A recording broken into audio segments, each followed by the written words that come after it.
Hey guys, welcome to another unboxing video, New Year's Eve edition.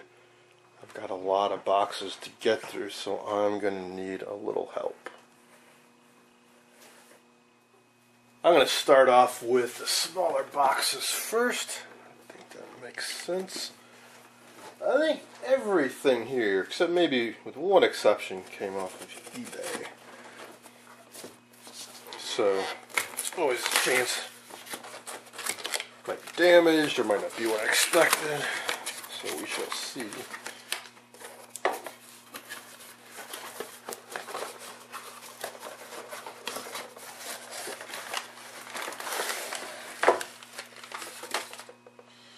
Alright, 2 boxes. Oh yeah, I remember these. Just a couple boring tubes. Pretty boring, don't you think?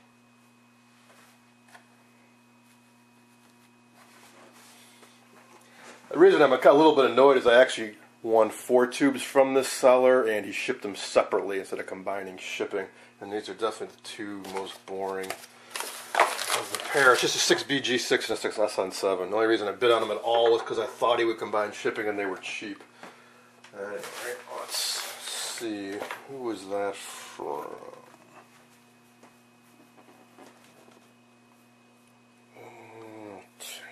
Okay, here's the other package from the same guy.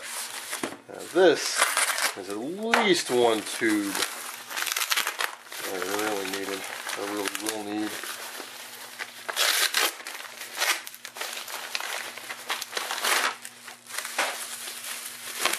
Basketball.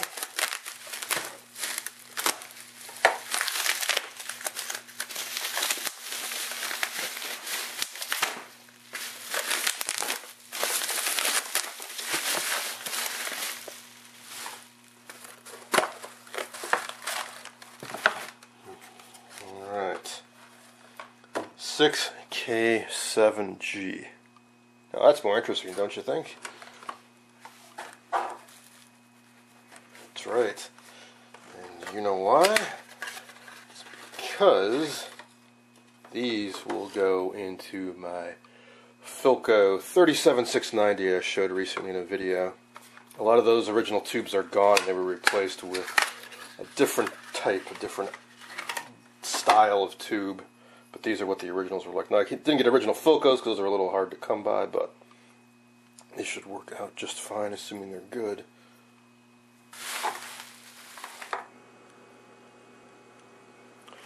Alright, moving on to another box. This one doesn't weigh much.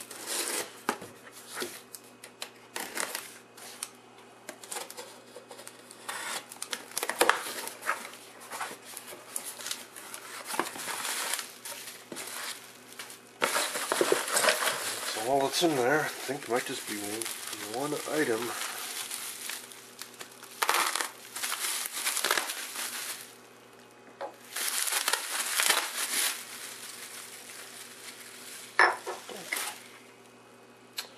That is a 6H6G, which some of you, or probably a lot of you, are familiar with, 6H6 dual diode, but not so common to find it in the G glass package. Much more common to find it in the little metal package where it's a very short tube. And just like the 6K7Gs, this will be for the Philco 37690.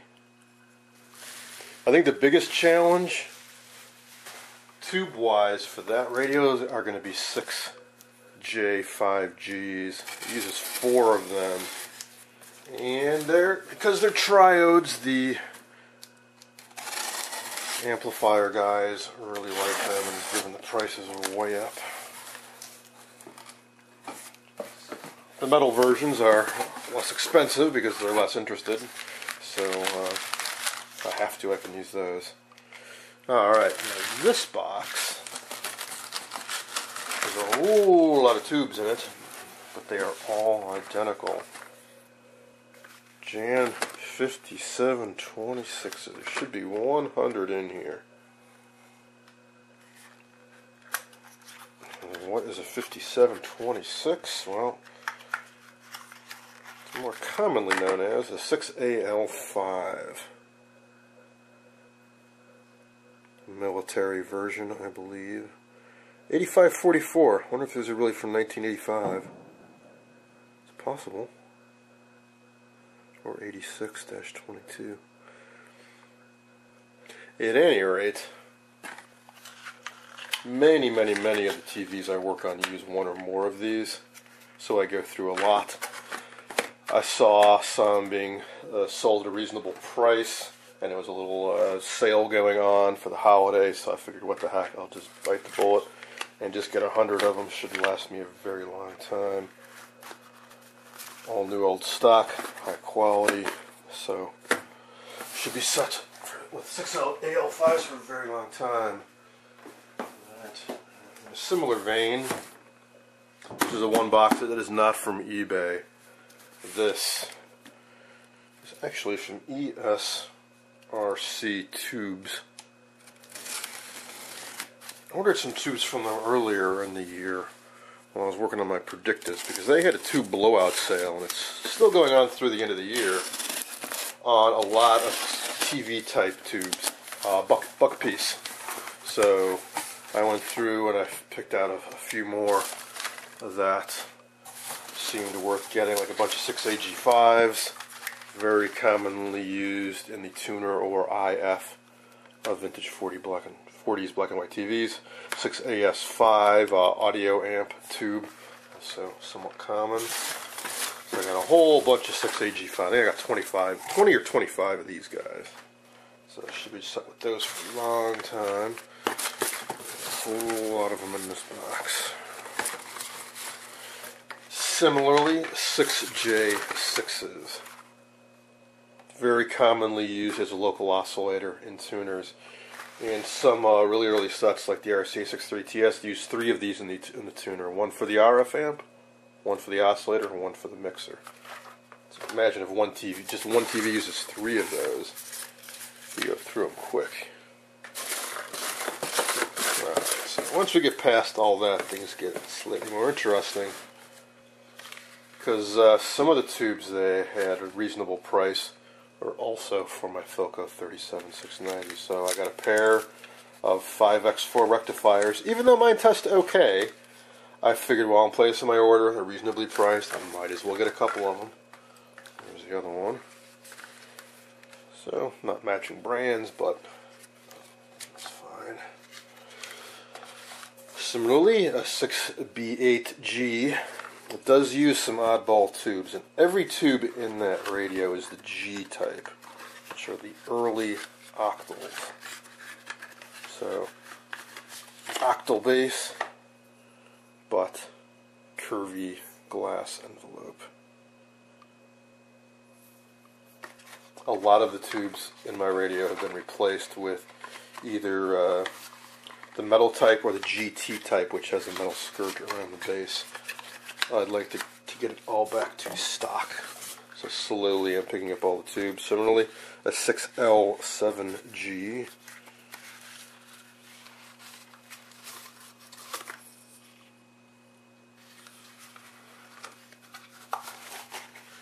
Let's see, a few tubes in here. They're wrapped up just in a paper tube. More 6K7Gs.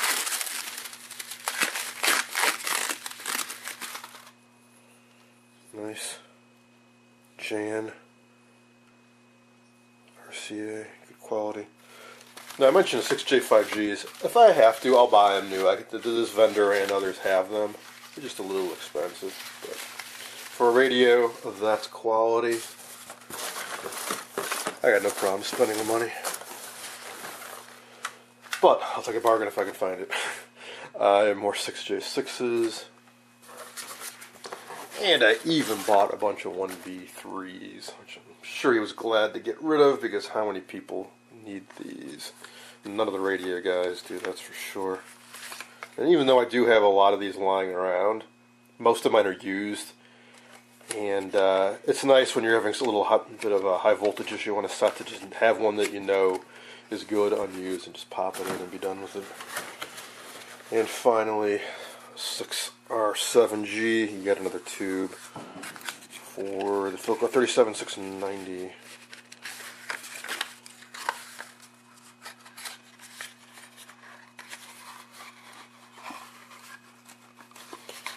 Get it out of there.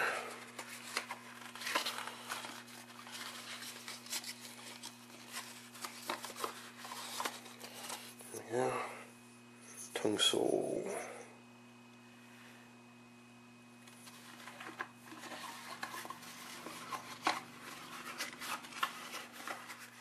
And now for the first of the two larger boxes. This was total impulse, spur of the moment. Somebody on the Antique Radio forum mentioned this deal that was going on. Limited time only. So I figured, what the heck. Shortly thereafter, I found that there was actually an even better deal if you bought two. So I could have gotten two for not much more than the price of one, but oh well. A little bit deceiving. The box is actually much bigger than it needs to be. We just got a lot of filler in here. And bonus power cord, always nice. More packing material. Finally, that's all that's in there. The little bitty, what, 1.5-inch rack unit. Deep, but probably not very tall. What do you suppose this might be? Oh yeah. It's another blonder tongue RF modulator. Don't I already have a bunch of these? Yes, I do. Including a Drake. But this is much nicer than anything I've got. It's newer. Digital display. You can just go channel up and down. The only Agile modulator I have is a dip switch up here, and you gotta flip them up and down and do it in binary, which is kind of annoying. And from what I heard,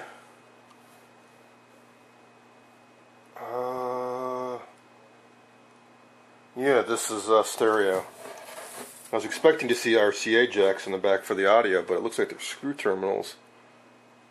So stereo audio option, left, right. I guess there's a mono option switch here, so I guess you got to feed the audio in.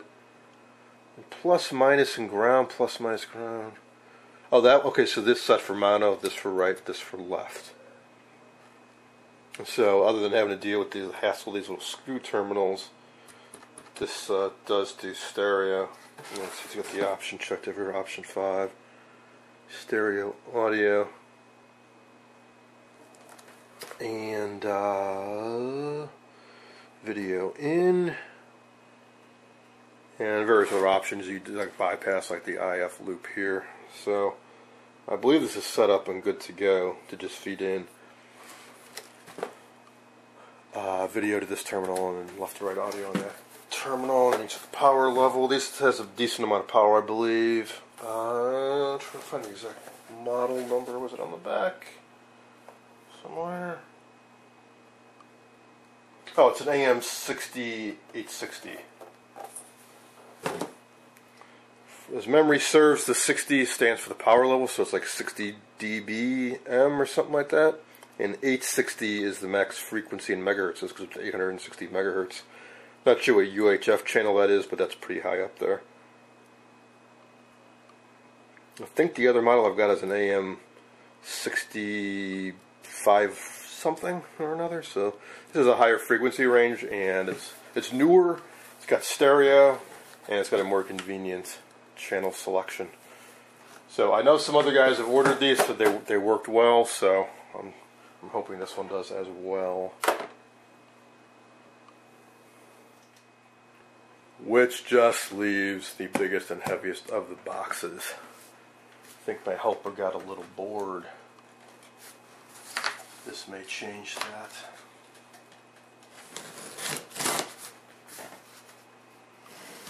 This, I admit, was another impulse purchase.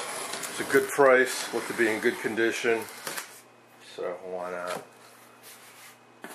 Kind of want it more for spare parts than to restore, but if it's in good enough condition, it might be a tougher decision to make.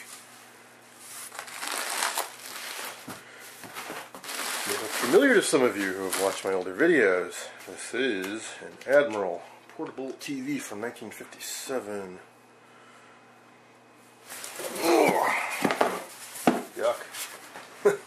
I'm guessing it's rusty inside, because it's pretty rusty inside the box. Putting